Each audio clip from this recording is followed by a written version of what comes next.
पत्रकार हूं। सबसे पहले मैं चाहूंगा आप लोग जोश के साथ बोले, जय बिहार, जय जय बिहार, जय बिहार, जय जय बिहार। बड़ा अच्छा लगता है बोलना ये, जय बिहार, जय जय बिहार। लेकिन आप ये बात गुजरात में, महाराष्ट्र में, दूसरे और राज्य में नहीं बोल सकते। क्यों नहीं बोल सकते बताइए आप लोग, जवाब है आपके पास। क्योंकि हम बिहारी हैं, बिहारी, और बिहारी की इज्जत जीरो है, जीरो। क्यों जीरो है? किसने जीरो बनाया? सबसे बड़ा एग्जांपल मैं हूं, मैं राशिद। मैं महाराष्ट्र में, मुंबई में जर्नलिज्म करता था, सच्ची पत्रकारिता करता था वहां पे। लेकिन उद्धव ठाकरे की तरफ से मुझ पे केस किया गया। क्यों? क्योंकि वो बिहारी को आगे बढ़ते नहीं देखना चाहते। बॉलीवुड अभिनेता अक्षय कुमार आप सभी जानते होंगे, जिन्होंने मोदी जी से कहा था आम चूस के खाते हैं कि कैसे खाते हैं। उन्होंने 500 करोड़ का डिफेमेशन केस किया था मुझ पे। क्यों? क्योंकि मैं बिहारी हूं और बिहारी को आगे बढ़ते कोई देखना नहीं चाहता। गूगल कर सकते हैं आप मेरा नाम, राशिद सिद्दीकी। बिहार हमारा क्यों पीछे है? क्योंकि हम डर जाते हैं, सहम जाते हैं, हम खुद से मतलब रखते हैं, खुद आगे बढ़ना चाहते हैं, दूसरे को हम पीछा करना चाहते हैं। कई पार्टियां आई, कई बड़े बड़े वादे हुए, लेकिन वादा कभी पूरा नहीं हुआ। बिहार एक समय जब अंग्रेज यहां पे बिहार को, पूरे हिंदुस्तान को गुलाम बना के रखे थे, तब बिहार ऊपर था। अंग्रेज के जाते ही 1980 में बिहार का ग्राफ नीचे गिरता गया। यहां के पॉलिटिशियन की वजह से शिक्षा गिरती गई, बिहार से महान महान लोग आगे गए। लेकिन आज कोई आगे बढ़ नहीं पाता, क्योंकि जो बढ़ना चाहे उसे हम बढ़ने नहीं देते। सबसे अहम मुद्दा है बिहार में पलायन। बहुत सारी कहानियां आपके आस पड़ोस में कहानियां होगी कि घर में कमाने वाला कोई नहीं होगा, 18 साल का 20 साल का बच्चा होगा, पढ़ाई छोड़ के गुजरात, मुंबई, महाराष्ट्र, पुणे, अलग अलग राज्यों में काम करने जाता होगा। वहां उसे गालियां दी जाती है, 12-13 हजार की नौकरी के लिए अपमान सहना पड़ता है। आपके सामने दो बहुत बड़े एग्जाम्पल है। अभी हरियाणा में जो कांड हुआ है, एक बच्चे की हाथ काट दी गई है, जिसे प्रशांत किशोर जी ने दुनिया के सामने, जनता के सामने रखा है। तो ऐसे कई एग्जाम्पल हैं। बहुत सारी बातें सामने आ जाती है, बहुत सारी बातें छुपा दी जाती है। दूसरा सबसे अहम मुद्दा है शिक्षा। बिहार को आगे बढ़ने नहीं दिया जा रहा है। क्यों? बिहार जातिवाद में फंसी हुई है। कहते हैं ना कि अंग्रेज तो गुलाम बना के हमें रखे थे, अंग्रेज चले गए, लेकिन आज भी हमारे खून में गुलामी है।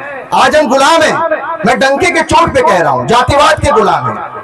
आज हम अपने जाति वालों को समर्थन करते हैं। बहुत सारे इस गांव में हो सकता है यादव समाज के लोग होंगे, लालू यादव के सपोर्टर होंगे, अच्छी बात है। कभी आपने सोचा है, लोग कहते हैं कि लालू यादव जातिवाद करते हैं। मैं कहता हूं जातिवाद तो करते हैं, लेकिन परिवारवाद करते हैं। जितने भी यादव हैं, क्या उनके अंदर वो काबिलियत नहीं है कि वो बिहार के मुख्यमंत्री बन सकते हैं? लालू यादव क्यों नहीं आगे कहते हैं यादव समाज में कि भाई जो यादव में सबसे काबिल होगा वही मुख्यमंत्री बनेगा? ऐसा नहीं होता है। तेजस्वी यादव बनेंगे मुख्यमंत्री। तो परिवारवाद हुआ कि नहीं हुआ? परिवारवाद हुआ, क्योंकि गद्दी की लालच, बिहार पीछे जाए उससे किसी को फर्क नहीं पड़ता है। तो बिहार कैसे आगे बढ़ेगा? बिहार में एक पार्टी आई है चल के, जन स्वराज पार्टी। क्यों आई है? बिहार बदलने के लिए। अभी भी वक्त है बिहार बदल जाए, लेकिन अभी भी बहुत सारे लोगों को लगता है कि नहीं भाई, जनसुराज कैसे बिहार बदल देगी? जनसुराज कैसे बदलेगी सवाल ये नहीं है, हम बदलना चाहते हैं या नहीं? आप लोग बताइए, आप बदलना चाहते हैं? बिहार को आगे ले जाना चाहते हैं? नहीं? हाथ उठाइए। कितने सारे लोगों को बिहार में रोजगार मिलता है? 1980 के समय में यहाँ पे कई कारखाने थे बिहार में, सब धीरे धीरे बंद हो गए। क्यों बंद हो गए? आपने उस वक्त आवाज क्यों नहीं उठाई? आज लोग बात करते हैं, कोई सरकार अगर वो हट जाए उस राज्य से, लोग कहते हैं बड़ा बेकार सरकार था, वो बढ़िया काम नहीं किया। तो आपने क्या किया? आपके पास तो 5 साल वक्त था ना, आपने दूसरे टर्म में उसे चेंज क्यों नहीं किया? लालू यादव की सरकार 15 साल थी। आज हम कहते हैं कि जंगल राज था, उस वक्त हमने क्या किया? कुछ नहीं किया। तो जो हमारे पूर्वजों ने गलतियां की है उसकी सजा हमें नहीं मिलनी चाहिए, हमें बिहार बदलना चाहिए। बिहार आगे जा सकता है अगर आप सही कैंडिडेट को चुने, पढ़े लिखे लोगों को आप सम्मान दें और उसे सपोर्ट करें, समर्थन करें। जन स्वराज पार्टी से हमारे सर सुमन जी जो भावी प्रत्याशी हैं, पढ़े लिखे हैं। लोग कहेंगे नहीं भैया पढ़े लिखे लोगों को वोट नहीं करेंगे, हम तो बाहुबल जो होगा उसे वोट करेंगे। क्यों भैया? बाहुबल क्या आपके बिहार को बदल देगा? कभी आपने सोचा है एक विधायक जिसपे कभी कोई सवाल नहीं उठाता, वो इतना अमीर कैसे हो जाता है, करोड़पति कैसे हो जाता है? मीडिया भी सवाल नहीं उठाती है, जनता भी इग्नोर करती है। एक विधायक जो अपने तनख्वाह से नहीं, लेकिन कुछ अलग रास्ते से, भ्रष्टाचार से, बालू माफिया से, पुलिस से, डॉक्टरों से कमा के करोड़पति बन जाता है, लेकिन जनता को फर्क कहां पड़ने वाला? जनता को तो खुद से मतलब है ना, भैया मेरा घर सही चलना चाहिए, बाकी लोगों से कोई मतलब नहीं है।